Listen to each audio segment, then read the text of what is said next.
ರಾಜಣ್ಣ ಅವರು ನಿನ್ನೆ press meet ಮಾಡ್ತಾ ಮಾತಾಡಿದ್ದಾರೆ.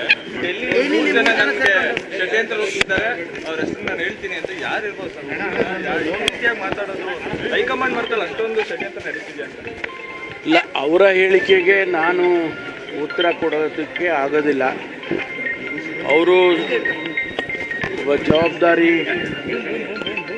ಸಚಿವರಾಗಿದ್ದಂಥವರು ಮತ್ತು ಜಿಲ್ಲೆಯಲ್ಲಿ ಶಾಸಕರಾಗಿರ್ತಕ್ಕಂಥವ್ರು.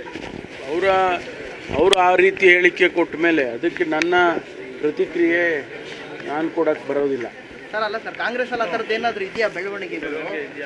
ಏನಾದರೂ ನಡೀತಿದೆ ಸರ್? ಡೆಲ್ಲಿ ಮಟ್ಟಕ್ಕೆ ಹೋಗಿ ಹಾಕೊಡೋದು ಈ ಥರದ್ದೆಲ್ಲ ನಡೀತಿದೆ ಅನ್ನೋ ಅದನ್ನ ನೀವು ರಾಜಣ್ಣ ಅವರಿಗೆ ಕೇಳಿ. ರಾಜಣ್ಣ ಅವ್ರು ಹೇಳಿದ್ದಾರೆ, ಬಟ್ ಪಕ್ಷದಲ್ಲಿ ನಿಮ್ಮ ಗಮನಕ್ಕೆ ಏನಾದರೂ ಆ ಥರದ್ದು ಬಂದಿದೆ? ನನ್ನ ಗಮನಕ್ಕೆ ಏನು ಬಂದಿದೆ? ನೀವು ಕೂಡ ನಾಯಕರಿದ್ದೀರಾ ಸರ್ ಕಾಂಗ್ರೆಸ್ನಲ್ಲಿ. ಹೌದು, ಅನುಮಾನ ಇದೆಯಾ? ಹೆಮ್ಮೆ ಇದೆ ಸರ್. ಹಾಂ, ಮತ್ತೆ ಅಷ್ಟೇ. ರಾಜಣ್ಣ ಅವರು ನಿನ್ನೆ ಪ್ರೆಸ್ ಮೀಟ್ ಮಾಡ್ತಾ ಮಾತಾಡಿದ್ದಾರೆ.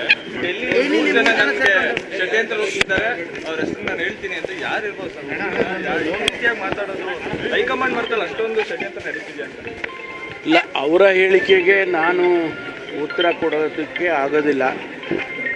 ಅವರು ಒಬ್ಬ ಜವಾಬ್ದಾರಿ